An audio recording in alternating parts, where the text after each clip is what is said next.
اعوذ باللہ من الشیطان الرجیم بسم اللہ الرحمن الرحیم ان اللہ وملائکتہ یصلون علی النبی یا ایہا الذین آمنوا صلوا علیہ وسلموا تسلیما اللہم صلی علی سیدنا و نبینا و شفیعنا و مولانا محمد وعلی آل محمد وبارک وسلم۔ محترم خواتین و حضرات، السلام علیکم۔ پیام صبح کے ساتھ ایک بار پھر حاضر میں ہوں آپ کا میزبان انیق احمد۔ خواتین و حضرات، یہ پیر، منگل، بدھ اور جمعرات 4 دن ہم قرآن کریم کے مختلف آیات کے تعلق سے اپنے ملک کے ممتاز علماء سے گفتگو کرواتے ہیں، سیکھتے ہیں قرآن کریم کی ان آیات کے تعلق سے اور جوڑتے ہیں حالات حاضرہ سے، لمحہ موجود سے۔ لیکن بات شروع ہوتی ہے شان نزول سے۔ قرآن کریم کا ایک ایک لفظ روشنی ہے، ہدایت ہے۔ ہم جتنے بھی شکر گزار ہو جائیں اپنے علماء کے وہ کم ہے۔ زحمت فرماتے ہیں، تشریف لاتے ہیں اور ہماری علمی کمی کو دور فرما دیتے ہیں۔ خواتین و حضرات، آج ہم اپنے ملک کے ایک ممتاز عالم دین سے جن 2 آیات پر بات کروائیں گے وہ سورہ حشر کی آیات 18 اور 19 ہیں۔ مخاطبت ہو رہی ہے اہل ایمان سے۔ یا ایہا الذین آمنوا سے شروع ہونے والی آیات، یہ 89 آیات ہیں قرآن کریم میں، 89، جس میں اللہ تعالیٰ آغاز کر رہا ہے اہل ایمان سے مخاطبت کرتے ہوئے یا ایہا الذین آمنوا۔ پہلی بات جو بار بار اللہ تعالیٰ دہراتا ہے کہ تقوی اختیار کرو، اللہ سے ڈرو۔ اب یہ کہ تقوی، اللہ سے ڈرنا، یعنی اللہ کی نافرمانی نہ کرو۔ خواتین و حضرات سوال رکھیں گے کہ ذرا تقوی کو ہمارے معزز مہمان واضح کر دیں کہ اللہ سے ڈرنا کسے کہتے ہیں۔ یا ایھا الذین آمنوا اتقوا اللہ حق تقاتہ ولا تموتن الا وانتم مسلمون۔ وہاں بھی وہ تقوی بھی وہ جو جیسا کہ اللہ کا تقوی اختیار کرنے کا حق ہے۔ خواتین و حضرات، اللہ تعالیٰ فرما رہا ہے کہ ہر شخص یہ دیکھے کہ اس نے کل کے لیے کیا سامان کیا ہے۔ یہاں کل سے مراد یقیناً یہ کیلنڈر میں آنے والا کل نہیں ہے، یہ آخرت کا حوالہ ہے جو یہاں دیا جا رہا ہے کہ کل کے لیے کیا سامان کر رکھا ہے۔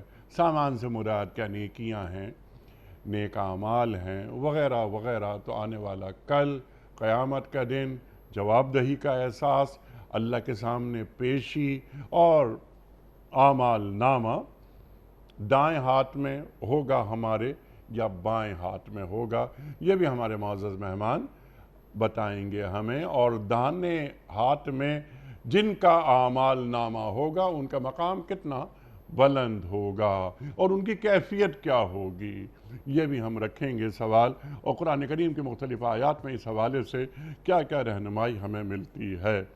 پھر اللہ فرما رہا ہے واتقوا اللہ، اللہ سے ڈرتے رہو۔ دہرایا جا رہا ہے اللہ یقیناً تمہارے سب جو اعمال ہیں ان سے واقف ہے۔ یہاں پر علیم کی جگہ خبیر کا لفظ آیا ہے، تو علیم میں اور خبیر میں کیا فرق ہے، یہ بھی ہم سوال رکھیں گے۔ کیا باریک باریک باتیں وہ بھی اللہ تعالیٰ جانتا ہے۔ خواتین و حضرات، روح سخن کس جانب ہے؟ کیا منافقین کی جانب ہے؟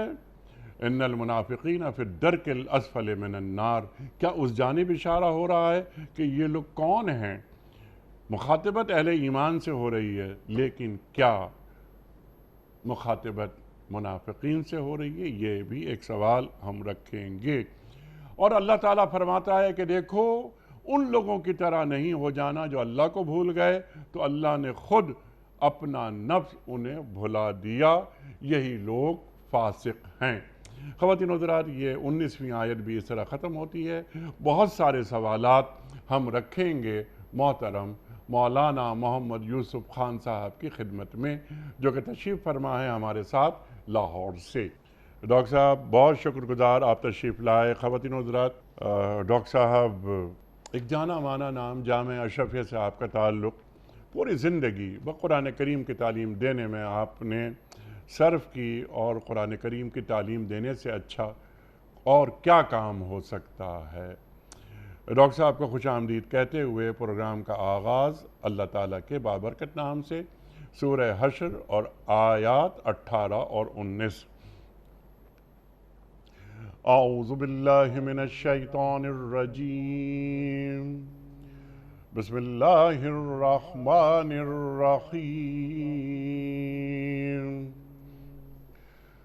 یا ایہا الذین آمنوا اتقوا اللہ ولتنظر نفس ما قدمت لغد واتقوا اللہ ان اللہ خبیر بما تعملون۔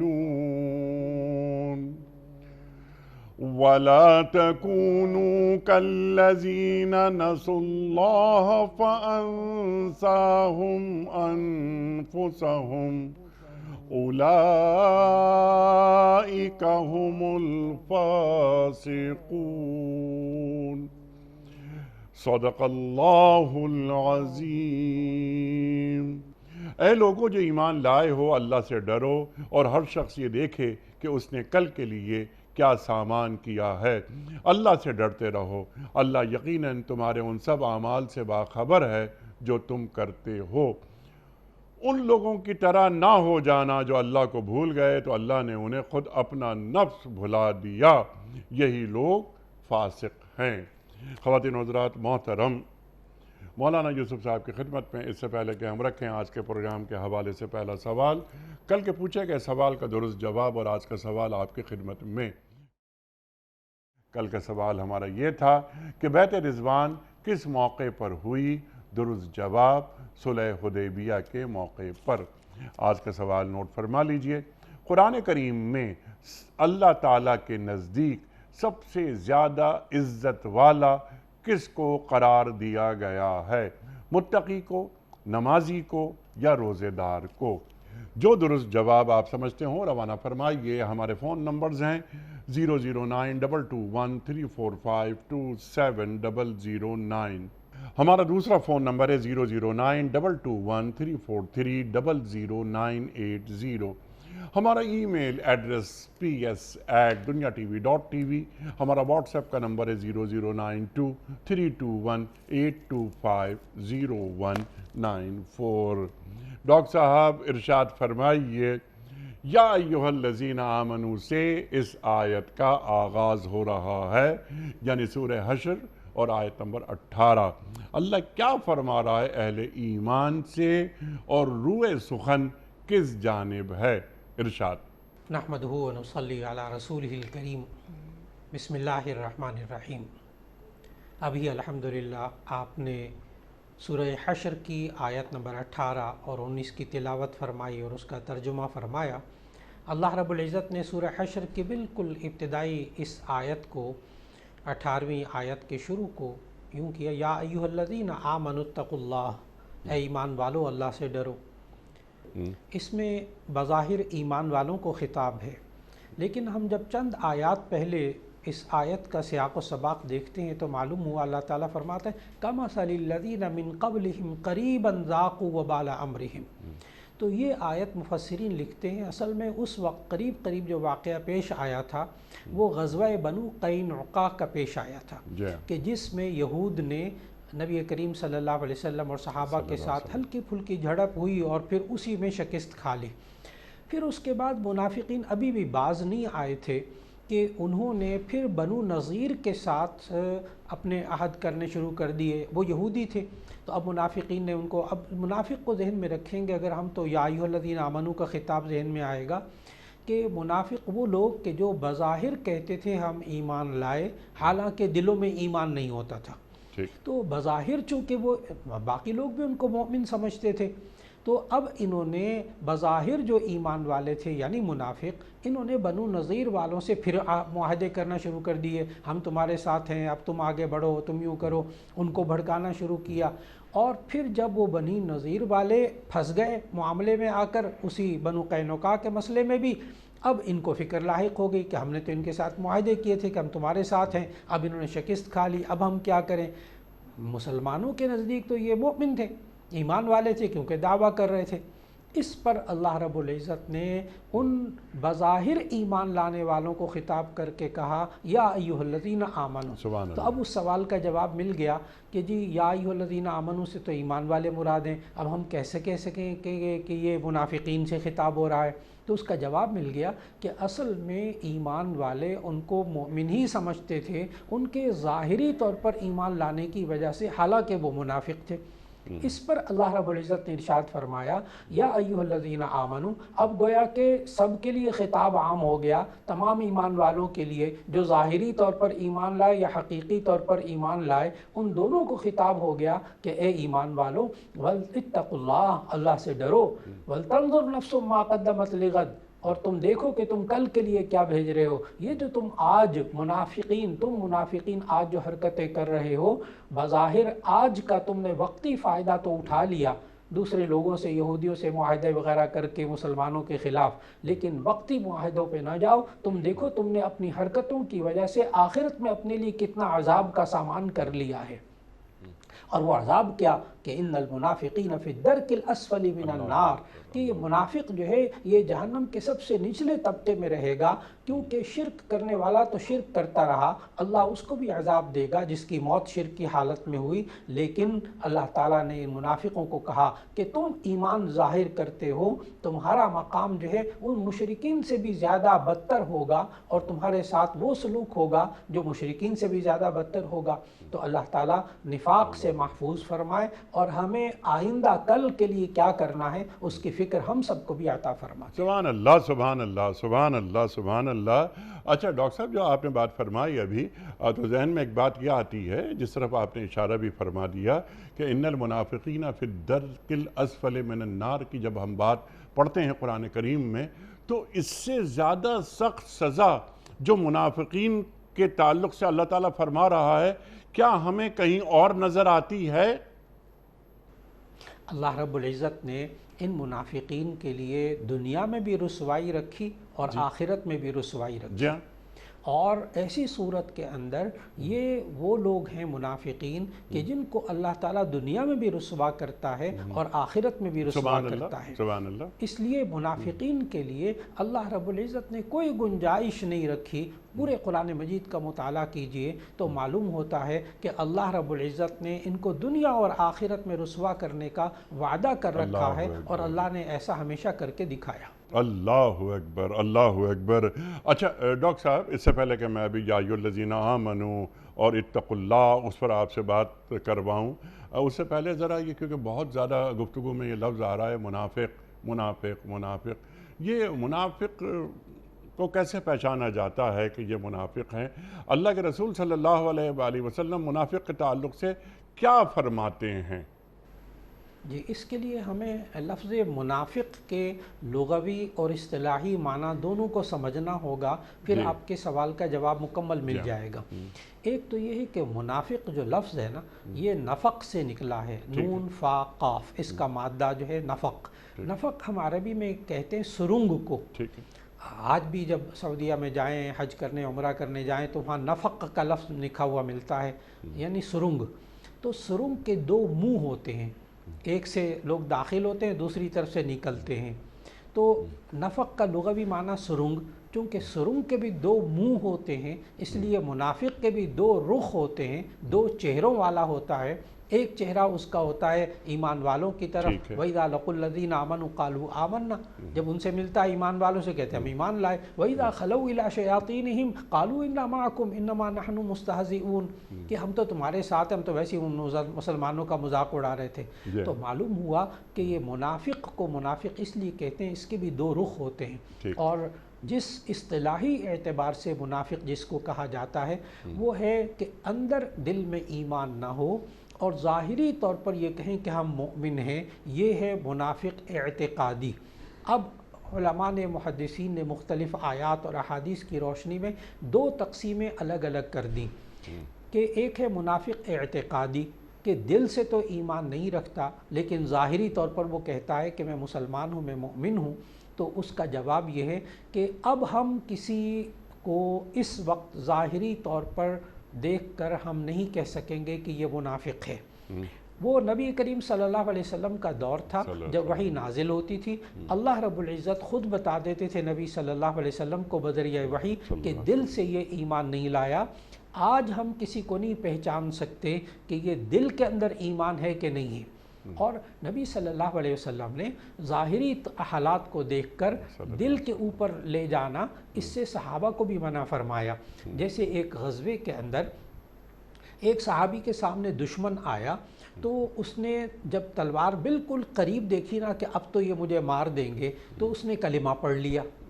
اب جب کلمہ پڑھ لیا تو صحابی نے سیدھی سیدھی بات ہے کہ بھی ڈر کے مارے پڑا، انہوں نے گردن اڑا دی۔ اب یہ بات نبی صلی اللہ علیہ وسلم کو پتہ چلی تو نبی صلی اللہ علیہ وسلم نے ان صحابی کو بلایا اور بلا کر پوچھا کہ جب اس نے کلمہ پڑھ لیا تھا تو پھر ایسی صورت میں آپ نے اس کو کیوں قتل کیا؟ تو انہوں نے صحابی نے کہا یا رسول اللہ اس نے ڈر کے مارے پڑا تھا۔ اس وقت نبی صلی اللہ علیہ وسلم نے 3 مرتبہ ناراض ہو کر یہ سوال کیا، ہلا شققت قلبہ، ہلا شققت قلبہ، تو نے اس کا دل کیوں نہ چیر کے دیکھا؟ اللہ اکبر، اللہ یعنی اکبر۔ انسان ظاہری طور پر کیسے فیصلہ کر سکتا ہے کہ یہ دل سے ایمان لایا تھا یا نہیں لایا تھا؟ یعنی صحابی کو یہ اختیار نہیں دیا نبی صلی اللہ علیہ وسلم نے، ان کو تو یہی کہا کہ آپ ظاہری طور پر ہی یقین کر لیتے۔ معلوم ہوا کہ دل سے ایمان لایا یا نہیں لایا، اب ہم دل کے حال کو تو نہیں جان سکتے، یہ تو صرف اللہ جانتا ہے۔ لہذا علماء محدثین لکھتے ہیں کہ اب ہم کسی کو منافق اعتقادی نہیں کہہ سکتے کیونکہ ہمیں نہیں پتا اس کے دل میں ایمان ہے یا نہیں ہے، لیکن ایک ہے منافق عملی، منافق فعلی، کہ نبی صلی اللہ علیہ وسلم نے فرمایا کہ آیت المنافق ثلاث، کہ منافق کی 3 نشانیاں ہیں۔ ایک روایت میں 3 بتائیں، ایک میں 4 بتائیں۔ 3 تو یہ ہیں کہ اذا حدث کذب، جب بات کرے جھوٹ بولے، وَإِذَا وَعَدَ أَخْلَفَ، جب وعدہ کرے وعدہ خلافی کرے، وَإِذَا اؤْتُمِنَ خَانَ، اور جب اس کے پاس امانت رکھی جائے تو وہ خیانت کرے۔ چوتھی ایک اور حدیث میں ہے اذا خاصم فجر، جب جھگڑے بد زبانی کرے۔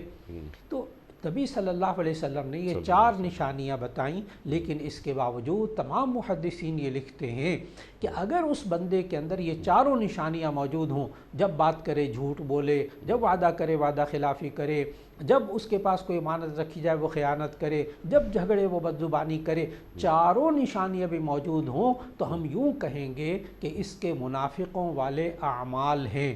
ہم یہ نہیں کہہ سکتے یہ منافق اعتقادی ہے، یہ پکا منافق ہو گیا، ایسا کہنے سے بچنا چاہیے۔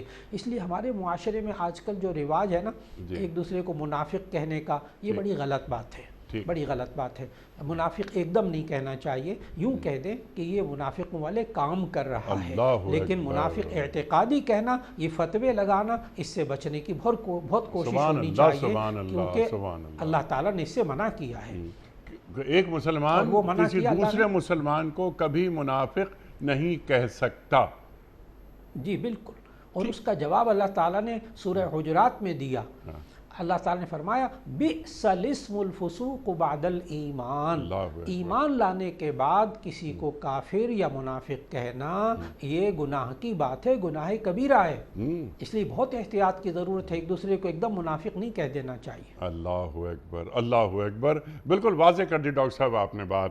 اچھا اب یہاں پر میں چاہتا ہوں کہ ایک ایک لفظ پر ہم آپ سے سیکھیں۔ اب یا ایھا الذین آمنوا اتقوا اللہ کی بات ہوتی ہے تو یہ اہل ایمان سے مخاطبت ہو رہی ہے، اللہ تعالیٰ کر رہا ہے، تو یہ اہل ایمان یعنی ہم لوگ، ہم مومن، تو یہ اہل ایمان جو شخص ہوتا ہے، جو مومن ہوتا ہے، تو یہ کوئی اعزاز ہے، کوئی منصب ہے یا کوئی ذمہ داری؟ اگر دیکھا جائے تو جب یہ انسان ایمان لاتا ہے، اور ایمان کہتے کس چیز کو ہیں، وہ نبی کریم صلی اللہ علیہ وسلم سے حدیث جبریل میں جبرائیل علیہ السلام نے جب آ کر پوچھا تھا مل ایمان، کہ ایمان کیا ہے، تو نبی صلی اللہ علیہ وسلم نے 5 چیزیں بتائی تھیں کہ ان تشہد ان لا الہ الا اللہ وان محمدًا عبدہ ورسولہ، کہ اللہ پر ایمان لانا، فرشتوں پر ایمان لانا، رسولوں پر ایمان لانا، آخرت پر ایمان لانا۔ تو 5 چیزوں پر ایمان لایا جس کو ہم کہتے ہیں آمنت باللہ و ملائکتہ و کتبہ و رسلہ والیوم الآخر۔ اللہ تعالیٰ نے یہ 5 چیزیں اسی ترتیب سے سورہ نساء کے اندر بھی بیان فرمائیں۔ تو معلوم ہوا جب بندہ یوں کہتا ہے میں ایمان لایا اللہ پر، اب اس کی ذمہ داری ہے کہ وہ اللہ کی بات کو مان کر چلے، اور جب اللہ کے سامنے یہ کہتا ہے کہ میں ایمان لایا آسمانی کتابوں پر، تو پھر آسمانی کتابوں میں جو باتیں موجود اس کو بھی مانے اور اس کے مطابق زندگی گزارے۔ جب یہ کہتا ہے کہ میں رسول اللہ صلی اللہ علیہ وسلم پر ایمان لایا کہ وہ اللہ کے بندے اور اس کے رسول ہیں، تو ایسی صورت میں اب ان کی باتوں کو بھی ماننا لازم ہوگا۔ جب یہ بندہ کہے میں فرشتوں پر ایمان لایا، تو اب فرشتے جو کام کر رہے ہیں اس پر بھی ایمان ہو کہ اعمال بھی لکھ رہے ہیں، روزی بھی پہنچا رہے ہیں۔ اور جب آخرت پر ایمان لانے کو کہا تو اب یہ انسان اپنے آخرت کو بنانے کی کوشش کرے۔ تو معلوم ہوا مومن ہونا ایک منصب بھی ہے، اللہ نے اس کو بہت بڑا منصب عطا فرمایا مومن ہونے کا، ایمان کی بہت بڑی دولت عطا فرمائی۔ اب اس کے اوپر ذمہ داریاں آ گئیں کہ یہ اللہ اور اس کے رسول صلی اللہ علیہ وسلم کی بات مان کر زندگی گزارے۔ تو حقیقت میں یہ بہت بڑا منصب ہے اور بہت بڑی ذمہ داری اس پر عائد ہو جاتی ہے اس منصب پر آنے کے بعد۔ سبحان اللہ، سبحان اللہ۔ یہ شہادت گہے الفت میں قدم رکھنا ہے۔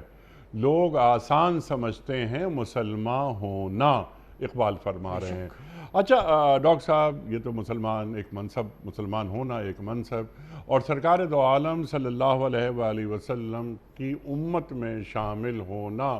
انبیاء نے دعائیں مانگی کہ اے اللہ ہمیں سرکار دو عالم صلی اللہ علیہ وآلہ وسلم کی امت میں شامل فرما، اور ہم اس منصب کے خود بخود اہل ہو گئے اور شامل ہو گئے ایک مسلمان گھر میں پیدا ہو کر۔ ڈاکٹر صاحب، اب اس پر کافی گفتگو ہو گئی ہے، ہم ذرا آگے بڑھتے ہیں کیونکہ بہت سارے پوائنٹس ہیں۔ اب یہاں پر اللہ سے ڈرتے رہو، اتقوا اللہ کسے کہتے ہیں؟ یعنی اللہ سے ڈرنا، ڈرنے سے کیا معنی ہے؟ اللہ تو 70 ماہوں سے زیادہ محبت کرتا ہے، اور جب بچہ کسی بات پر ماں سے ڈانٹ کھاتا ہے یا مار کھاتا ہے تو وہ بچہ ماں کی گود میں جاتا ہے، تو اللہ کی گود کیا ہے؟ اصل حقیقت یہ ہے کہ ہم جتنی آیات پڑھتے ہیں تقوی کے بارے میں، اللہ نے کہا اتقوا اللہ یا ایھا الذین آمنوا اتقوا اللہ، اے ایمان والو اللہ سے ڈرو۔ تو جو بندہ تقوی اختیار کرتا ہے اس کو کہتے ہیں متقی۔ متقی کا معنی ہوا ڈرنے والا، بچنے والا، یعنی لفظی مطلب تو یہی ہے، بچنے والا، ڈرنے والا، یعنی اللہ نے جن کاموں کے کرنے کو کہا ان کے نہ کرنے سے بچنا، اور جن کاموں کو کہا کہ نہ کرو ان کے کرنے سے بچنا، تقوی مکمل ہو گیا۔ اور اگر ہم قرآن حکیم کا مطالعہ کریں تو اللہ تعالیٰ نے قرآن حکیم خود اپنے الفاظ کی تشریح کرتا ہے، تو اللہ رب العزت نے ہمیں متقین کی صفات بتائی ہیں کہ اتقوا اللہ، اللہ سے ڈرو۔ جب تم ڈرو گے تو متقی ہو جاؤ گے۔ اور متقی کون لوگ ہوتے ہیں؟ اللہ تعالیٰ نے خود سمجھایا، کئی جگہ مختلف تعبیرات اللہ نے فرمائیں۔ ایک تو سورۃ البقرہ میں اللہ نے فرمائی کہ جہاں فرمایا ذالک الکتاب لا ریب فیہ ھدی للمتقین، یہ کتاب جس میں کوئی شک نہیں، پرہیزگاروں کے لیے ہدایت ہے۔ اب متقین کون لوگ ہوتے ہیں؟ اللہ تعالیٰ نے خود بتایا، اسی سے سمجھ میں آ جائے گا تقویٰ کیا ہوتا ہے۔ نمبر 1 الذین یؤمنون بالغیب، وہ لوگ جو اندیکھی بات پر ایمان رکھتے ہیں، اللہ کو نہیں دیکھا مانتے ہیں، جنت کو نہیں دیکھا مانتے ہیں، جہنم کو نہیں دیکھا مانتے ہیں، فرشتوں کو نہیں دیکھا مانتے ہیں، یعنی اللہ نے کہہ دیا اس نے مان لیا بغیر دیکھے، تو یہ بھی تقویٰ کی نشانی۔ اور نمبر 2 وَيُقِيمُونَ الصَّلَاةَ، وہ نماز قائم کرتے ہیں، تو ایسی صورت میں وہ متقی کہلاتے ہیں۔ تیسری خوبی اللہ نے بتائی وَمِمَّا رَزَقْنَاهُمْ يُنْفِقُونَ، جو اللہ نے رزق دیا اس میں سے وہ خرچ کرتے ہیں۔ اور چوتھی خوبی یہ بتائی وَالَّذِينَ يُؤْمِنُونَ بِمَا أُنزِلَ إِلَيْكَ وَمَا أُنزِلَ مِن قَبْلِكَ، جو اللہ نے آسمانی کتابیں نازل کی ان پر ایمان رکھتے ہیں۔ اور پانچویں خوبی یہ بتائی وَبِالْآخِرَةِ هُمْ يُوقِنُونَ، اور وہ آخرت پر یقین رکھتے ہیں۔ أُولَٰئِكَ عَلَىٰ هُدًى مِّن رَّبِّهِمْ وَأُولَٰئِكَ هُمُ الْمُفْلِحُونَ۔ تو معلوم ہوا یہ تقوی انسان کے لیے نجات کا ذریعہ ہے۔ پھر سورہ نساء کے اندر اللہ تعالیٰ نے اور خوبیاں بتائیں، جہاں جنت کی نعمتیں اللہ نے ذکر فرمائیں تو اللہ نے فرمایا اعدت للمتقین، یہ متقین کے لیے جنت کی تیار کی گئی ہیں نعمتیں۔ وہ کون لوگ ہوتے ہیں متقی؟ اب ذرا دیکھیے گا، مختلف اب صورتیں آ گئیں، مختلف چیزیں تقویٰ کی آ گئیں۔ الذین ينفقون فی السراء والضراء والکاظمین الغیظ والعافین عن الناس۔ اب یہ اللہ تعالیٰ نے متقین کی یہ والی خوبیاں بتائیں جو تنگی میں، خوشی میں، ہر حال میں اللہ کی راہ میں خرچ کرتے ہیں۔ والکاظمین الغیظ، غصے پر قابو پاتے ہیں۔ والعافین عن الناس، لوگوں کو معاف کرتے ہیں۔ معلوم یہ ہوا کہ اللہ کے احکام جو اللہ تعالیٰ نے قرآن مجید میں حکم فرمائے یہ کرو تو اس کا کرنا تقوی، اور جن کے کہا کہ نہ کرو ان کا نہ کرنا تقوی، یہ پورے قرآن مجید کے اندر تقوی کا خلاصہ ہے۔ سبحان اللہ، سبحان اللہ، یہ تقوی کا خلاصہ ہے۔ اور قرآن کریم کی بہت ساری آیات بھی آپ نے عطا فرمائیں اور ہم تک پہنچائیں۔ اچھا ڈاکٹر صاحب، اللہ فرما رہا ہے تقوی کے حوالے سے کہ یا ایھا الذین آمنوا اتقوا اللہ حق تقاتہ ولا تموتن الا وانتم مسلمون۔ اللہ کا تقوی اختیار کرو جیسا کہ اللہ کا تقوی اختیار کرنے کا حق ہے، اور تمہیں موت نہ آئے مگر اس حال میں کہ تم مسلمان ہو۔ یہ پوری آیت اللہ تعالیٰ بیان کر رہا ہے۔ تو میرے دو سوالات ہیں۔ ایک تو یہ کہ کیا وہ تقوی ایک بندہ مومن اختیار کر سکتا ہے کہ جس تقوی کو اختیار کرنے کے ذریعے اللہ کا حق پورا ہو جائے؟ نمبر 1، قرآن کریم فرما رہا ہے کہ فاتقوا اللہ ما استطعتم، اللہ کا تقوی اختیار کرو جتنی تم میں استطاعت ہے۔ دونوں جو آیات ہیں ان کو ذرا کھول دیجئے۔ جی، آپ نے پہلی آیت تو سورہ آل عمران کی وہ آیت تلاوت فرمائی، یا ایھا الذین آمنوا اتقوا اللہ حق تقاتہ، اے ایمان والو تم اللہ سے ڈرو جیسے اس سے ڈرنے کا حق ہے۔ واقعی جب ہم ترجمہ سنتے ہیں نا یہ والا، تو عام بندہ ترجمہ سن کے یہی کہہ سکتا ہے، کہتے ہیں کہ جی وہ ہم تو اللہ سے ڈرنے کا حق ادا نہیں کر سکتے، ہم تو بڑے گناہ گار ہیں۔ لیکن جب ہم مفسرین کی تفسیر احادیث کی روشنی میں اس آیت کی پڑھتے ہیں تو حیرت ہوتی ہے کہ اللہ سے ڈرنے کا تو حق ہر شخص ادا کر سکتا ہے۔ مفسرین لکھتے ہیں کون شخص اللہ سے ڈرنے کا حق ادا کر سکتا ہے؟ فرمایا مختصر بڑی تفسیریں لکھی، ساری تفسیروں کا نچوڑ نکال کر بعض مفسرین نے لکھ دیا کہ اللہ سے ڈرنے کا حق کون ادا کر سکتا ہے۔ فرمایا مفسرین نے احادیث کی روشنی میں کہ جس شخص نے حلال کو حلال سمجھا پوری زندگی، اور جس شخص نے حرام کو حرام سمجھا پوری زندگی، اس نے اللہ سے ڈرنے کا حق ادا کر دیا۔ اب اگر اس چیز کو دیکھا جائے تو یہ تو ہر انسان کے بس میں ہے۔ اور آپ سورہ بقرہ کی اگر ایک آیت ذہن میں رکھیں، سب لوگ جو سننے والے دیکھنے والے، کہ لا یکلف اللہ نفسا الا وسعها، اللہ تعالیٰ بندے کو پابند کرتا ہے اس کی طاقت کے مطابق۔ اگر اللہ سے ڈرنے کا حق ادا کرنا بندے کے بس میں نہ ہوتا، اللہ کبھی اس کا حکم نہ دیتا۔ اللہ نے جو حکم دیا ہے بندے کو کہ اے ایمان والو تم اللہ سے ڈرو جیسے اس سے ڈرنے کا حق ہے، معلوم ہوا بندہ اس کو کر سکتا ہے۔ ایک بات دوسری جو آپ نے آیت پڑھی نا فاتقوا اللہ ما استطعتم، کہ تم اللہ سے ڈرو جتنا تم طاقت رکھتے ہو، تو اس کا مطلب یہ ہوا کہ جہاں جا کر انسان بے بس ہو جائے وہاں اللہ کی پکڑ نہیں ہے۔ اور جہاں جہاں اللہ سے ڈرنے کی وہی دو باتیں، نمبر 1 جو کام اللہ نے کرنے کو کہے ہیں ان کو کرنا تقوی ہے، جن کاموں کو اللہ نے کہا ہے مت کرو تو وہ نہ کرنا تقوی ہے۔ یہ والی بات کہاں تک ہے؟ انسان مستطاعتم، جتنی تم طاقت رکھتے ہو، اور جہاں بے بس ہو جاؤ وہاں ہم آیت پڑھیں گے سورۃ البقرہ کی آیت نمبر 173۔ اللہ تعالیٰ نے فرمایا فَمَنِ اضْطُرَّ غَيْرَ بَاغٍ وَلَا عَادٍ فَلَا إِثْمَ عَلَيْهِ، کہ جو بندہ مجبور ہو جائے، بے بس ہو جائے، بغاوت کرنا اس کا مقصود نہ ہو، حد سے آگے بڑھنا مقصود نہ ہو، فلا اسم علیہ، تو اس پر کوئی گناہ نہیں ہوگا۔ معلوم ہوا جہاں انسان بے بس ہو جائے، اللہ کے حکم پر عمل نہ کر سکے کسی وجہ سے، اللہ اس کی پکڑ نہیں فرمائے گا، سبحان اللہ، لیکن جو انسان کے بس میں ہو وہاں اللہ پکڑ کرے گا۔ سبحان اللہ، سبحان اللہ۔ ڈاکٹر صاحب بالکل واضح کر دیا آپ نے۔ اب یہ فاتقوا اللہ ما استطعتم، اتنا تقویٰ تو اختیار کرو جس کی تم میں استطاعت ہے۔ کلیئر ہو گئی بات۔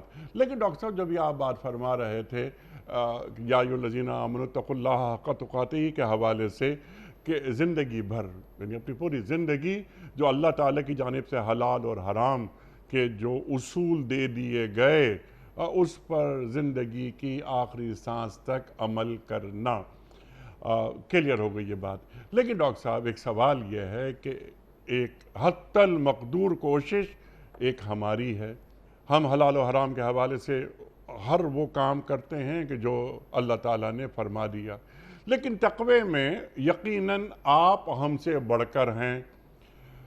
آپ کا تقوی اور ہمارے تقوی میں بڑا فرق ہے، تو یہ حلال اور حرام پر عمل کرنے کے حوالے سے ایک لیول میرا ہے، ایک لیول آپ کا ہے، تو اللہ تعالیٰ کے نزدیک مقبول لیول کون سا ہے؟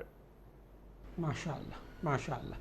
اسی لیے امام غزالی رحمہ اللہ نے اپنی کتاب احیاء العلوم میں تقوی کے درجات لکھے، اور اس میں آپ کا سوال کا جواب ملتا ہے کہ اس میں انہوں نے یہ لکھا کہ تقوی کا ادنا درجہ ہے یہ والا، کہ انسان حلال کو حلال سمجھے، حرام کو حرام سمجھے، یہ تقوی کا ادنا ترین درجہ، کم از کم یہ ہر بندہ کر سکتا ہے۔ لیکن جو تقوی کا اعلیٰ ترین معیار ہے وہ یہ ہے کہ ہر کام میں اللہ کی رضا تلاش کرنا، اور اللہ کی نافرمانی کا کوئی کام بھی ایسا ہو اس کو دل میں بھی اس کی طرف رغبت نہ رکھنا، یہ طاقت، یہ قوت، یہ چیز تقوی کا اعلیٰ ترین معیار ہے، یعنی حتی المقدور، انسان کے اندر جی حتی المقدور، کہ انسان جو ہے اس برے کام سے نفرت اس کے دل کے اندر ہو، اس کا دل چاہتا ہی نہیں وہ کام کرنے کو، اور نیکی کرنے کو اس کا دل بہت چاہتا ہے۔ ایسی صورت میں یہ انسان جب تقوی کا ذوق اور شوق رکھتا ہے، اللہ کے احکام میں اس کو مزہ آتا ہے، اور گناہوں میں اس کو نفرت ہوتی ہے، اس کو تکلیف ہوتی ہے گناہ کا کوئی کام کسی اور کو بھی کرتا دیکھ کر، تو یہ تقوی کا ایک اعلیٰ ترین معیار ہے۔ اللہ ہم سب کو یہ معیار عطا فرما دے۔ سبحان اللہ، سبحان اللہ، سبحان اللہ۔ ڈاکٹر صاحب آپ کی گفتگو سن کر قرآن کریم کی آیت یاد آتی ہے کہ فَاعْبُدْ رَبَّكَ حَتَّى يَأْتِيَكَ الْيَقِينُ، بے شک بے شک، اللہ تعالیٰ کی طرف رخ سیدھا ہو بالکل۔ اور آپ نے جس طرح بات فرمائی کہ ایک کھیتوں میں کام کرنے والا شخص ہو یا ایک متقی پرہیزگار بڑا اعلیٰ منصب رکھنے والا شخص ہو، بس یہ دیکھیں، ہر آدمی یہ دیکھے کہ وہ اپنی بہترین صلاحیت اللہ تعالیٰ کی فرما برداری میں کس طرح لگاتا ہے۔ سبحان اللہ، سبحان اللہ۔ اچھا ڈاکٹر صاحب، اب اللہ فرما رہا ہے کہ ہر انسان ہر شخص یہ دیکھے، یعنی اہل ایمان سے مخاطبت ہو رہی ہے، ہر شخص سے مراد مومن، یہ دیکھے کہ اس نے کل کے لیے کیا سامان کیا ہے۔ اب جس طرح میں نے انٹرو میں بات کہی تھی، کل سے مراد یعنی آنے والا کل نہیں ہے، کیلنڈر والا کل نہیں ہے، تو کل سے مراد ڈاکٹر صاحب یقیناً یہ آخرت ہے، نمبر 1 یہ، نمبر 2 پھر اللہ تعالیٰ بات فرما رہا ہے وَاتَّقُوا اللَّهَ، تو اللہ تعالیٰ کو یہ بات دہرانے کی ضرورت کیوں محسوس ہوئی؟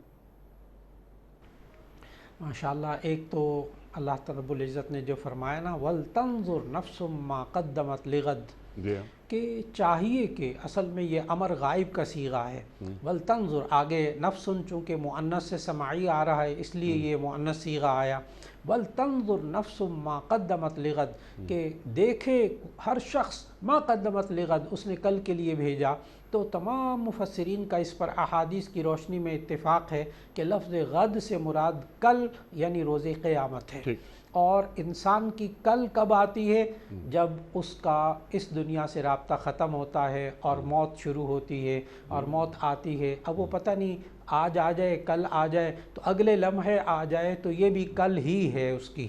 تو ایسی صورت میں انسان کو یہ دیکھنا چاہیے کہ میں کل کے لیے آگے کیا بھیج رہا ہوں، اس لیے کہ اس کے پاس جان ہے، اس کے پاس مال ہے، یہ دو نعمتیں ہیں۔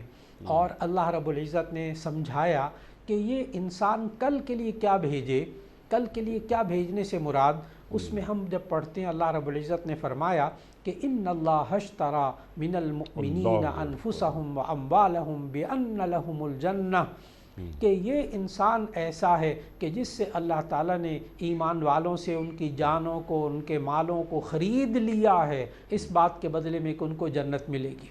معلوم ہوا حالانکہ مال کا مالک بھی اللہ ہی، حقیقی مالک اللہ ہے، جان کا مالک بھی اللہ ہے، لیکن اللہ نے تھوڑی دیر کے لیے جان مال دیے ہیں، چند سالوں کے لیے، چند مہینوں کے لیے۔ اب اللہ یوں فرما رہا ہے کہ اللہ نے خرید لیا ہے ایمان والوں سے ان کی جان اور مال کو اس بدلے میں کہ ان کو جنت ملے گی۔ لہذا یہ انسان اپنی جان کو اور اپنے مال کو صرف اور صرف جنت کمانے میں لگا دے بس۔ میں اپنی جان کو کہاں لگاؤں گا کہ مجھے آخرت میں اللہ اس کا بدلہ دے گا، میں اپنے مال کو کہاں لگاؤں گا کہ اس کا بدلہ مجھے اللہ آخرت میں دے گا۔ اگر یہ انسان کی زندگی میں سوچ بن جائے کہ یہ اپنا وقت، اپنی جان، اپنا مال یہ صرف اور صرف ان کاموں میں لگائے جو اللہ اور اس کے رسول صلی اللہ علیہ وسلم نے جن کاموں کی اجازت دی ہے، یہ سوچنا کہ اگر ہم ان چیزوں میں پڑ جائیں کہ اپنی جان اور اپنا مال بس اللہ کے لیے لگانا ہے، تو ایسی صورت میں کیا دنیا کے اور کام کوئی نہیں کرنے ہم؟ کیا پھر ہم نارمل زندگی نہیں گزار سکتے؟ تو اس کا جواب ذہن میں بہت اچھی طرح رکھنا چاہیے کہ اللہ ہمیں نارمل زندگی ہی سکھاتا ہے، اور اب نارمل زندگی سے اللہ بچاتا ہے۔ یہ جھوٹ بولنا اب نارمل زندگی ہے، یہ چوری کرنا اب نارمل زندگی ہے، یہ دوسرے کے حق تلفی کرنا، دوسرے کو تکلیف پہنچانے میں وقت لگانا، سوچنا، عمل کرنا، یہ سب کے سب اب نارمل زندگی ہے۔ اللہ نارمل زندگی کی طرف لانا چاہتا ہے کہ یہ انسان ہر وقت یہ دیکھتا رہے۔ اور اس کے لیے اگر حضرت عمر رضی اللہ تعالیٰ عنہ کا وہ جو قول ہے مختلف بزرگوں کی طرف منسوب روایات میں ملتا ہے، زیادہ تر حضرت عمر رضی اللہ تعالیٰ عنہ کے لیے ملتا ہے، اس سے ما قدمت لغد سمجھ میں آتا ہے، وَلْتَنْظُرْ نَفْسٌ مَا قَدَّمَتْ لِغَدٍ، کہ انسان دیکھتا رہے اس نے کل کے لیے کیا بھیجا ہے۔ تو حضرت عمر رضی اللہ تعالیٰ عنہ کا ایک چھوٹا سا جملہ ہے، فرمایا حاسبوا قبل ان تحاسبوا، تم اپنا حساب کتاب کر لو اس سے پہلے کہ تم سے حساب لیا جائے۔ سبحان اللہ۔ اگر انسان کی سوچ بن جائے آج میں نے اپنا وقت کیا اللہ کے حکم کے مطابق گزارا ہے، بیکار کاموں میں تو نہیں گزارا، حرام کاموں میں تو نہیں گزارا، آج میں نے اپنی جان کو جو استعمال کیا ہے وہ جائز کاموں میں گزارا، پھر یہ انسان بیوی بچوں کا بھی خیال رکھے گا تو یہ بھی انشاءاللہ آخرت میں جا کر اس کے لیے ثواب کا باعث بنے گا۔ یہ کماتا ہے، یہ سوچ کر کہ میں حلال کماؤں گا اور حلال کما کر میں بیوی بچوں کا خیال کروں گا، اپنے آپ کا خیال کروں گا، ماں باپ کا خیال کروں گا، بہن بھائیوں کو انشاءاللہ اس میں سے میں آرام پہنچاؤں گا، یہ سارا دن اس کی محنت کرنا، اس کی جان مال لگانا، یہ سارا کا سارا عبادت بن جاتا ہے۔ یہی اللہ نے سکھایا ہے، دیکھو تم بیکار کاموں میں اپنا وقت مت ضائع کرو، گناہ کے کاموں میں اپنا جان مت لگاؤ، گناہ کے کاموں میں اپنا مال مت لگاؤ، دیکھو تم دیکھتے تو رہو تم نے کل کے لیے کیا بھیجا ہے۔ اور حقیقت یہ ہے کہ جو انسان اپنا مال اللہ کے حکم کے مطابق خرچ کرتا ہے وہی اس کا باقی رہتا ہے۔ ما عندکم ینفد وما عند اللہ باق، جو تمہارے پاس ہے وہ تو فنا ہونے والا ہے، جو اللہ کے پاس ہے وہ باقی رہنے والا ہے۔ اگر انسان اپنی جان اور مال کو اللہ کے حکم کے مطابق استعمال کرے تو یقین جانے کہ اس کا سودا بہت سستا ہے اور بہت کامیاب سودا ہے اس کا۔ اور اگر اس نے لوگوں کو دکھ پہنچانے میں اپنا وقت لگایا، اگر لوگوں کو تکلیف پہنچانے میں اور لوگوں کے غیبتوں میں اور چغل خوریوں میں وقت گزارا اور اسی طرح اپنے مال کو غلط چیزوں میں استعمال کیا تو ایسی صورت میں یہی اس کے لیے وبال جان بن جائے گا۔ اس لیے انسان کو ہر وقت یہ سوچنا چاہیے میں کل کے لیے کیا بھیج رہا ہوں، کل کی تیاری کیا کر رہا ہوں۔ سبحان اللہ، یعنی آخرت کی تیاری کیا ہو رہی ہے اور جنت ہمیں حاصل ہوگی، یعنی کتنا بڑا انعام اللہ تعالی ہمیں دے رہا ہے اور ہمیں جنتوں کے وارثوں میں شامل ہونا چاہیے۔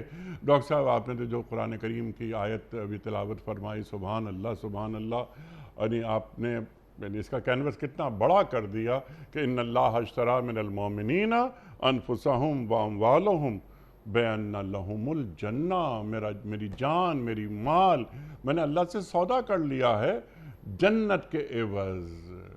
اللہ اور اللہ کے رسول صلی اللہ علیہ وآلہ وسلم کو ہم وہاں نظر آئیں جہاں وہ ہمیں دیکھنا چاہتے ہیں، اور وہاں سے غیر حاضر نظر آئیں جہاں وہ ہمیں دیکھنا نہیں چاہتے۔ ڈاکٹر صاحب پروگرام کا آخری حصہ اللہ تعالیٰ فرماتا ہے، پھر ایک خبیر کا لفظ یہاں اللہ رکھ رہا ہے کہ اللہ تمہارے اعمال سے بخوبی واقف ہے۔ ایسا نہیں کہ میری بدعمالیاں اللہ تعالیٰ کے علم میں نہیں آ رہی، یا میرے نیک اعمال اللہ تعالیٰ کے علم میں نہیں آ رہے۔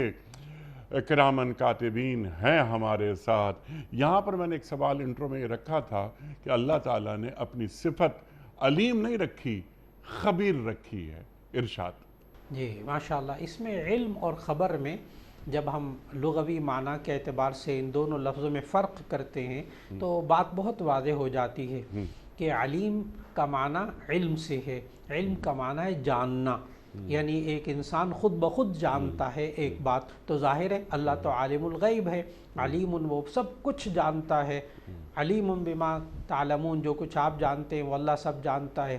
ایک ہے جاننا، بذات خود معلومات رکھنا، یہ بھی اللہ تعالیٰ کی صفت ہے، کامل علم اللہ کے پاس ہے۔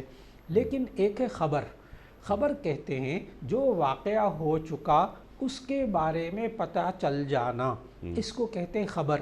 تو اللہ رب العزت نے کرامن کاتبین، تو اللہ رب العزت نے یہاں آگے جو لفظ ہے نا وہ ہے بما تعملون، وَإِنَّ اللَّهَ خَبِيرٌ بِمَا تَعْمَلُونَ، بے شک اللہ تعالیٰ خبر رکھتا ہے بما تعملون جو تم کرتے ہو۔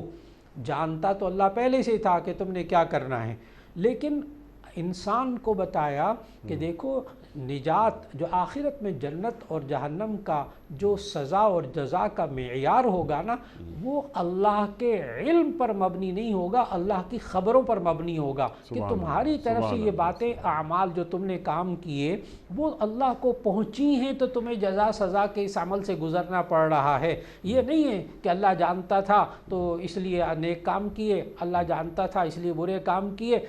علم کی بنا پر جزا اور سزا نہیں ہوتی، یہ خبر کی بنیاد پر جزا اور سزا ہوتی ہے کہ انسان کیا عمل کرتا ہے، اللہ کو کیا بات پتہ چلی، اب انسان اس کا انکار نہیں کر سکے گا، اور انسان یہ نہیں کہہ سکے گا بس یہ اللہ نے تو طے کر دیا تھا، اللہ کے علم میں یہ بات تھی کہ میں یہ گناہ کروں گا، اب مجھے سزا کیوں ملتی ہے، اللہ چاہتا تو مجھے نہ ملتی۔ تو اللہ نے ان سوالوں کا جواب دیا کہ دیکھو میں تمہیں جو سزا دوں گا جنت یا جہنم میں، جو جزا دوں گا یا سزا دوں گا وہ میرے علم کی بنیاد پر نہیں ہوگی، تمہارے عمل کی بنیاد پر ہوگی جس کی خبر کرامن کاتبین نے مجھے دی ہے۔ اب تم انکار نہیں کر سکتے، اور یہ اختیار میں نے تمہیں دیا تھا کہ تم کرو یا نہ کرو، کلی اختیار دیا تھا۔ یہاں تک اختیار اللہ نے ذکر کیا قرآن مجید میں، فَمَنْ شَاءَ فَلْيُؤْمِنْ وَمَنْ شَاءَ فَلْيَكْفُرْ، جو چاہے ایمان لائے جو چاہے کفر اختیار کرے۔ اس اختیار کو تم نے استعمال کیا، اللہ کو خبر ملی، اب تمہیں جزا اور سزا دونوں چیزیں تمہارے لیے اس بنا پر ہوں گی۔ سبحان اللہ، اور تمہیں آنا میرے ہی پاس ہے، پھر وہ حساب کتاب ہو جائے گا۔ اللہ اکبر۔ ڈاکٹر صاحب لاسٹ منٹ جاری ہیں، آخری نقطہ جو رہ گیا ہے اس پر ذرا میں چاہتا ہوں کہ آپ گفتگو فرما دیجئے۔ دیکھو ان لوگوں کی طرح نہ ہو جانا جو اللہ کو بھول گئے، اللہ کو بھول جانا، اللہ اکبر، یا اللہ کو بھلا دینا، یہ کیا ہوتا ہے؟ پھر اللہ فرماتا ہے جب وہ اللہ کو بھول گئے تو اللہ نے انہیں خود اپنا نفس بھلا دیا، اور یہی لوگ فاسق ہیں۔ اللہ کو بھولنا ڈاکٹر صاحب کسے کہتے ہیں، اور اس سے زیادہ بری بات اور کیا ہو سکتی ہے کہ اللہ تعالیٰ کسی انسان کو یا کسی قوم کو اس کے حال پہ چھوڑ دے، اس کو بھلا دے۔ اصل میں اگر ہم عربی میں ایک جملہ ہے تو عرف الاشیاء بازدادھا، جی ہاں، چیزوں کو اس کی ضد کے ساتھ پہچانا جاتا ہے. تو اگر ہم یہاں دیکھیں نا کہ نسوا اللہ فانساہم، تو نسیان کی جو ضد ہے نا، ہم اردو میں بھی کہتے ہیں فلاں بات میں بھول گیا تھا اور فلاں بات مجھے یاد آ گئی تھی، اچھا وہ جو میں بھولا تھا مجھے یاد آ گئی ہے. تو ایک ہے بھولنا اور ایک ہے یاد رکھنا. ٹھیک ہے. اور عربی میں یاد رکھنے کو کہتے ہیں ذکر اور بھلانے کو کہتے ہیں نسیان. اب اللہ نے قرآن مجید میں فرمایا سورۃ البقرہ میں فَاذْكُرُونِي أَذْكُرْكُمْ، ٹھیک ہے. تم مجھے یاد رکھو میں تمہیں یاد رکھوں گا. اور سورہ حشر کی اس آیت نمبر 19 میں فرمایا تو مجھے بھلا دو گے میں تمہیں بھلا دوں گا. اللہ اکبر. ایک دم اتنی بات واضح ہو جاتی ہے اور پوری بات سمجھ میں آ جاتی ہے کہ یہ اللہ کو بھلانا کیا ہوتا ہے، کہ یہ انسان اللہ کا نام نہ لے، اللہ کو یاد ہی نہ کرے. کیسے؟ جیسے کوئی انسان بیمار ہو جاتا ہے، اللہ تعالیٰ سب بیماروں کو صحت عطا فرمائے اور سب کو بیماریوں سے بچائے رکھے.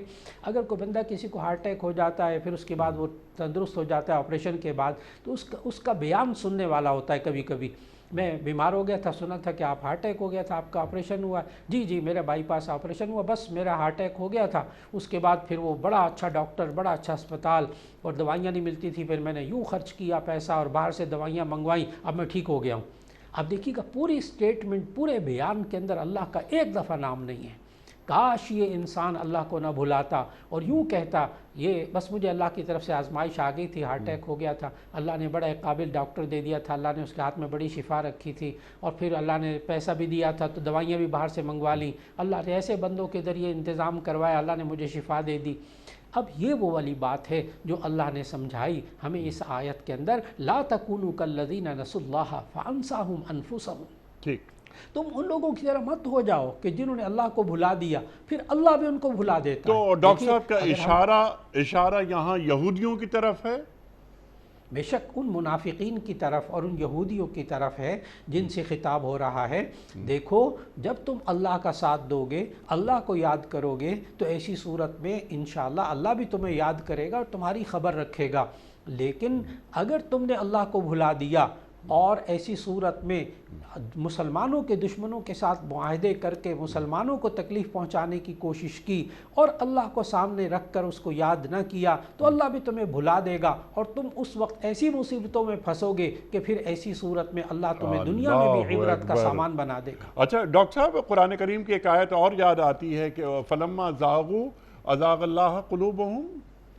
جی فلما زاغوا ازاغ اللہ قلوبہم، جب اللہ تعالی جب وہ خود ٹیڑھے ہو گئے تو اللہ نے ان کے دلوں کو ٹیڑھا کر دیا. اللہ کبھی ایسا نہیں کرتا کہ کوئی انسان ہدایت کی تلاش میں رہے اور اللہ اس کو ہدایت پر نہ لائے، یہ ہو نہیں سکتا. ان اللہ لا یظلم الناس شیئا، اللہ تعالیٰ کبھی کسی پر ظلم نہیں کرتا. یہ انسان خود اپنے ہاتھ سے اپنے لیے گڑھا کھودتا ہے، ورنہ اللہ نے اس کو اختیار دیا تھا یہ اللہ سے ڈرتا رہے، اللہ کو یاد کرتا رہے. سبحان اللہ سبحان اللہ. اقیم الصلاۃ لذکری، میری یاد کے لیے نماز قائم کرو. اللہ اکبر. ڈاکٹر صاحب بہت ساری باتیں، بہت سارے نکات ایسے ہیں جو گفتگو میں مزید آنے چاہیے تھے، لیکن الحمدللہ ہم نے سورہ حشر کی آیات 18 اور 19 پر کافی پوائنٹس گفتگو میں آ گئے اور آپ نے احاطہ فرمایا. آپ کا بڑا ممنون، بڑا شکر گزار. وقت مکمل ہوا خواتین و حضرات. آج کے پروگرام کا کوئز، کل کا سوال ہمارا یہ تھا کہ بیعت رضوان کس موقع پر ہوئی؟ درست جواب صلح حدیبیہ کے موقع پر. آج کا سوال نوٹ فرما لیجئے. قرآن کریم میں اللہ تعالیٰ کے نزدیک سب سے زیادہ عزت والا کس کو قرار دیا گیا ہے؟ متقی کو، نمازی کو، یا روزے دار کو؟ جو درست جواب آپ سمجھتے ہوں روانہ فرمائیے. ہمارے فون نمبرز ہیں 0092213452709. ہمارا دوسرا فون نمبر ہے 0092223300980. ہمارا ای میل ایڈریس ps@duniatv.tv. ہمارا واٹس ایپ کا نمبر ہے 009232182500194. وقت قرآن دازی کا. کراچی میں کوئی مہمان نہیں تو یہ پرچی میں نکال لوں، اور نکل گئی پرچی. اور یہ ہیں خوشاب سے میاں یاسر عرفات. خوشاب سے میاں یاسر عرفات صاحب، آپ کی خدمت میں دنیا ٹی وی کی جانب سے دینی کتب پر مشتمل گفٹ ہیمپر آپ کے گھر بذریعہ کوریئر روانہ کیا جا رہا ہے. آپ کو بہت بہت مبارک ہو. پیام صبح کا اختتام ہوتا ہے روزانہ ایک قول پر، اور وہ قول ہوتا ہے صاحب نہج البلاغہ امیر المومنین حضرت علی مرتضیٰ کرم اللہ وجہہ کا. آپ فرماتے ہیں، جو شخص علم کے سوا کسی دوسرے طریقے سے ہدایت طلب کرتا ہے وہ گمراہ ہو جاتا ہے. جو شخص علم کے سوا کسی دوسرے طریقے سے ہدایت طلب کرتا ہے وہ گمراہ ہو جاتا ہے. سبحان اللہ سبحان اللہ. اپنے میزبان انیق احمد کو کل تک کے لیے اجازت دیجیے. خدا حافظ.